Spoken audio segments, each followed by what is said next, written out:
Dewan Hakim yang terhormat, Dewan Hakim yang terhormat, Dewan Hakim yang terhormat. Perkenalkan, saya Rara Ucapan Jaksa. Nama saya Sumarah.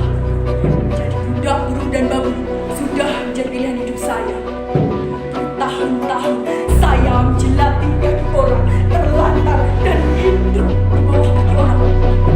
Bertahun-tahun saya tahan mulut saya lipat lidah saya agar tidak bicara. Karena bicara berarti bencana bagi perut saya, perut Simbo, dan bencana pula bagi para majikan. Jadi tolong Dewan Hakim yang terhormat, kali ini perkenankan saya mendongak dan membuka suara. Jangan ditanya dan jangan dipotong. Jika waktunya berhenti, saya akan diam. Saya akan diam selamanya. Sejak kecil, saya tidak pernah berani menundukkan wajah. Apalagi di Karangsari, desa tempat saya dilahirkan. Pak Kasir, guru madrasah saya, pernah menerangkan, pembunuhan para jenderal itu dilakukan oleh sekelompok orang yang sangat kecil. Orang-orang yang tergabung dalam organisasi PKI. PKI itu benar-benar biadab. Oleh karena itu dihapus dan dilarang berkembang lagi. Seluruh antar PKI dihukum.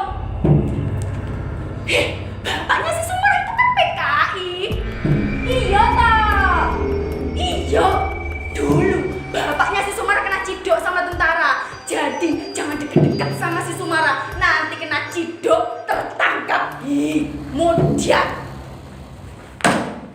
kata siapa bapak saya PKI? Kata siapa si Suliman PKI?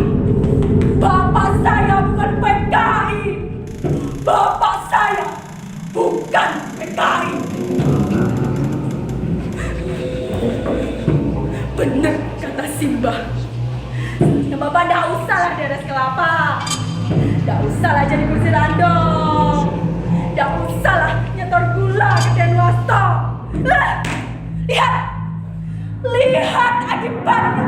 Bapak saya jadi kututan diciduk setelah Denwasto diseret oleh tentara. Pak Hakim, kalau memang bapak saya bersalah, lantas apa ya saya, Simbah, dan Siko harus menanggung itu selamanya? Dikucilkan, dirampas hak kami, selalu di depan diri sendiri. Suatu hari, saya bekerja bersama juragan beras. Ia bernama Bu Jurwat. Jadi, bekerja bersama juragan beras, saya berkenalan dengan seorang lelaki yang kemudian saya jatuh cinta kepadanya. Namanya Mas Edi. Dia seorang tentara.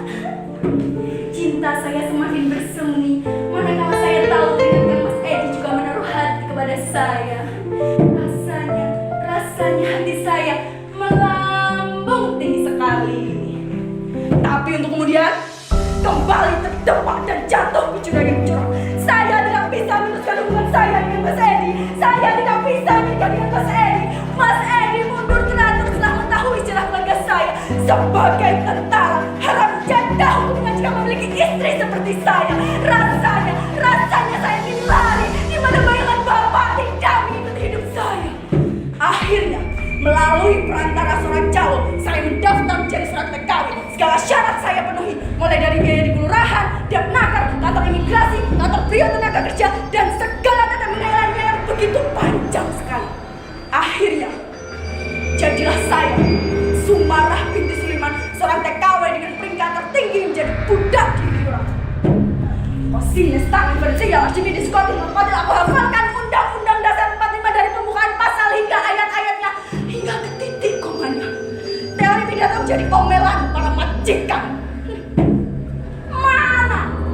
Mana cerita Pak Kasirin itu tentang pribadi bangsa Indonesia yang adil, luhur, ramah tamah, gotong royong, kekeluargaan?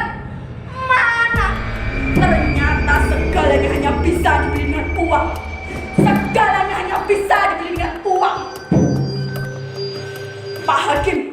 Saya pikir dengan menjadi seorang TKW hidup saya akan berubah. Saya pikir saya bisa bermetamorfosa dari ulang menjadi kupu-kupu yang indah. Tapi ternyata Pak Hakim, ternyata Sumarah tetap saja kandas. Di baju majikan saya, di jaga hitam majikan saya disiksa, gaji saya 1 tahun hilang, dan saya Pak Hakim, saya diperkosa. Saya diperkosa.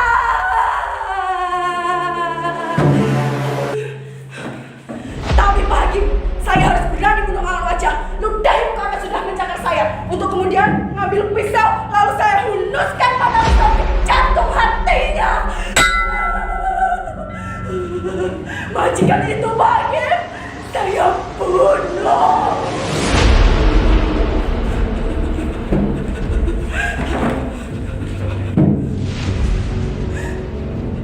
Tuan Hakim yang terhormat, inilah saya. Nama saya Sumarah. Saya siap mati.